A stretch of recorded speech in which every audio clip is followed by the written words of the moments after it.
time, ladies and gentlemen, when what I am about to try to do was as inconceivable as the idea of a man from Kenya and a woman from Kansas finding each other and giving birth to an American president. So I'm honored to stand before you today and to say that if God will bless my footsteps once again, I intend to be the next governor of the state of Alabama.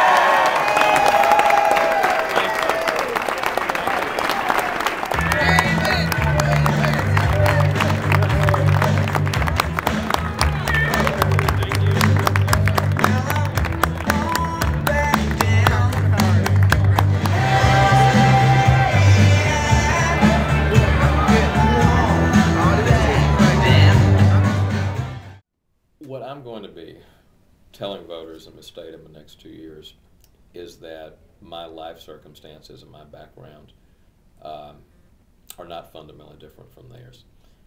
Being raised by a mother and grandmother is a very common story. You heard how many times I reference single mothers in my speech. That's my story. It's the story of many people in this state. And what I want people to know is it's not uncommon for politicians to have come from difficult backgrounds and difficult circumstances. Everybody has their log cabin story. But I want people to know that I can relate to the challenges that people are facing, because I think that what's happening now in our state is there are some people who are really genuinely hurting. Yesterday, the CEO at Weyerhaeuser called me and told me in advance that they were closing the plant. And that's been on my mind the last 24 hours.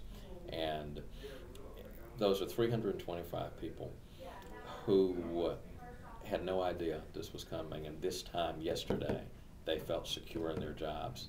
Biggest and best employer in Wilcox County, one of the best employers in the Black Belt. And now that's gone and the plant's closed immediately.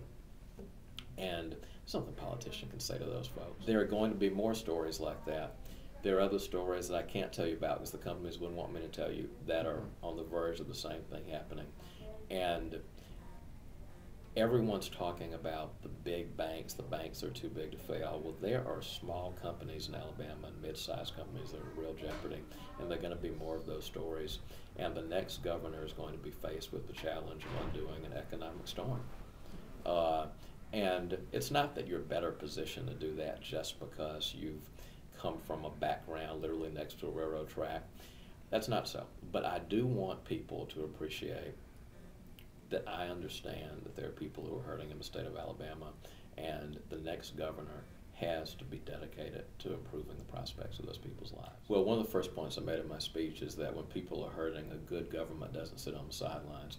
When people are doing well, there's kind of a very strong anti-government mood, and it's very much the case in a conservative state like Alabama. 2006, when people were doing well, in 2002, when people were doing reasonably well, and we recovered so quickly from the recession, a lot of people had a kind of anti-government mood. And they didn't want to hear a whole lot about what government was going to do. And if you said government was going to do something, they were like, does that mean raise my taxes, what government's going to do? When there are people who are hurting, services that are being cut, teachers in jeopardy of losing their jobs, people realize that you do have to have a government that gets engaged. A good government won't sit on the sidelines. So that does change the political climate, and frankly I think it changes it in a way where it's easier for a candidate who's willing to use government for good purposes. It's easier for that candidate to be heard. It's going to be very hard for a candidate to run for governor in Alabama on I like the status quo and let's not make any changes. It's going to be very hard for anybody to run and say, oh, we got to be happy with the way things are. It's going to be very hard finally for anybody to say, oh, you know, we got to not worry about government. Government will kind of run itself. I'm just going to, you know, essentially manage the economy from a distance and not really get government engaged. That kind of rhetoric won't work in 2010. There's something that sort of intrigues me right now, which is that you are the only member of our congressional delegation to vote for the stimulus bill. We have 2 senators right now who are vehemently opposed to it, and yet we have a Republican governor in Alabama who is all but building a budget around the stimulus bill, assuming that this thing is coming our way. What does that mean for Alabama's political scene, where you have a local Republican an apparent disagreement with congressional Republicans. You can't be an ideologue when you're having to face these problems day in and day out. Bob Riley, day in and day out, has to struggle with putting a budget together. And because of that, he can't look at this from an ideological prism. When you're in Washington, D.C., it's very easy to say, well, this is a program that is too much spending and the deficit's too big and the debt's too big and we don't like the government injecting into more areas of the economy, and philosophically we don't like Obama because he's not as conservative as we are. It's easy to have an ideological prism when you're in Washington. When you are sitting in Montgomery and you're seeing the challenges that he is facing day in and day out, the Medicaid commissioner is facing day in and day out, and the prison commissioner, and I can go on, that removes your ideological blinders and it puts you in a position where you want to know what works. Now guess what? This campaign is going to be run in Alabama, not in Washington. And I think that voters want to know what works. Ideology is not going to drive this campaign in 2010. If somebody runs in 2010 saying, vote for me, I'm a conservative Republican, that's all you need to know, voters are going to ask, what does it have to do with my life? How's that translate into how you're going to help Alabama's economy move forward and help build new schools? A bunch of labels, a bunch of cliches, empty talk about who's a liberal and who's a conservative, it won't sell in 2010. There are a lot of people who saw Obama's performance here in Alabama who saw that and said, that's proof right there that Artur Davis shouldn't even try. Is Obama a bellwether in Alabama, or how is his performance going to be different from yours? I'd say three things. From 1984 to 2008, every Democratic presidential candidate has gotten between 38 and 41% of the vote. Each and every one, range of 3 points.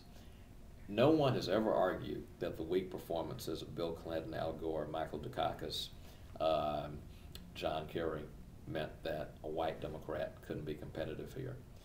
It would never have occurred to anyone, frankly, if Hillary Clinton had been the Democratic nominee and gotten 39% of the vote, is about what she would have gotten here. It would not have occurred to anybody to have said that Jim Folsom can't be elected governor because Hillary Clinton, another white Democrat, ran poorly. There has always been a separation between governor's races and presidential races.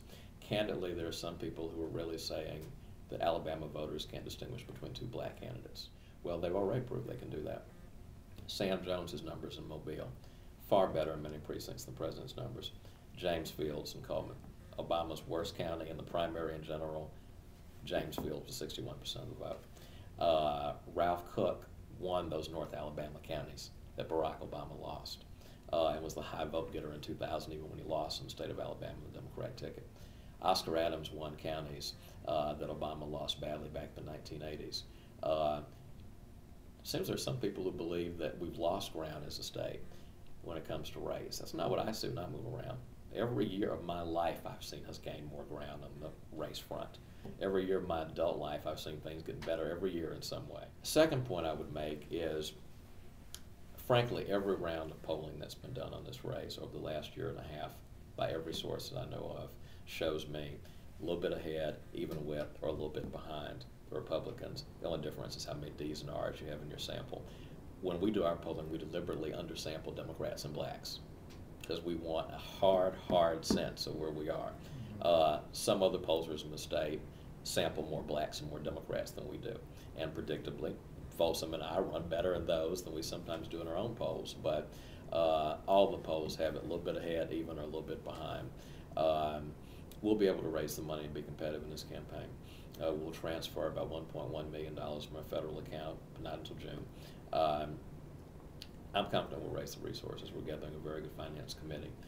I can't imagine that someone would say of a different candidate that you're doing well in the polls, you have a war chest, you have the capacity to raise money, you know a little bit about the issues and have some merit as a candidate, but there's no way you should run. So I'm going to let voters sort that out. Last thing I'll say is I've learned in this business that when some people say they're afraid you're going to lose, but it really means they're afraid you're going to win.